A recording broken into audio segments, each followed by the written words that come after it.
മലപ്പുറത്ത് RSS പരിപാടിയുടെ ഉദ്ഘാടനങ്ങളായി മുസ്ലിം league നേതാവ് സ്വാതന്ത്ര്യദിനാഘോഷത്തിന്റെ ഭാഗമായി സേവാഭാരതി നടത്തിയ റോഡ് ശുചീകരണത്തിലാണ് മുസ്ലിം ലീഗ് നേതാവ് പങ്കെടുത്തത്. വിവരങ്ങളുമായി സ്വാലിഹ് കൂടി ചേരുന്നുണ്ട്. സ്വാലിഹ്, മലപ്പുറത്താണ് ഈ RSS പരിപാടിയുടെ ഉദ്ഘാടനത്തിനായി മുസ്ലിം ലീഗ് നേതാവ് പങ്കെടുത്തിരിക്കുന്നത്. ആരായിരുന്നു ആ നേതാവ്? എന്ത് ഡീലാണ്? വിവരങ്ങൾ. മലപ്പുറം ചെറുകാവിലാണ് ഈ പരിപാടി നടന്നത്. ചെറുകാവ് RSSന്റെ സേവാഭാരതി സംഘടിപ്പിച്ച ശുചീകരണ പരിപാടിയുടെ ഉദ്ഘാടകനായാണ് മുസ്ലിം ലീഗ് നേതാവ് എത്തിയത്. കൊണ്ടോട്ടി ബ്ലോക്ക് പഞ്ചായത്ത് പ്രസിഡന്റും മുസ്ലിം ലീഗ് കൊണ്ടോട്ടി മണ്ഡലം മുൻ ജനറൽ സെക്രട്ടറിയുമായ PKC അബ്ദുറഹ്മാനാണ് ഈ പരിപാടിയിൽ പങ്കെടുത്തത്.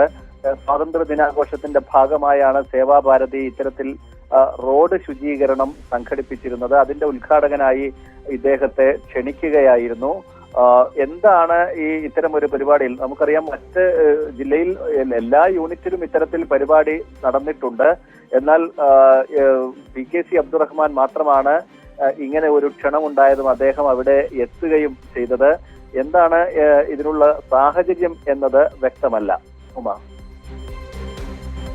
ശരി, RSS പരിപാടിയിലെ ഉദ്ഘാടകനായാണ് ഇപ്പോൾ ലീഗ് നേതാവ് എത്തിയിരിക്കുന്നത്. സ്വാലിഹാണ് വിവരങ്ങളുമായി ചേർന്നത്.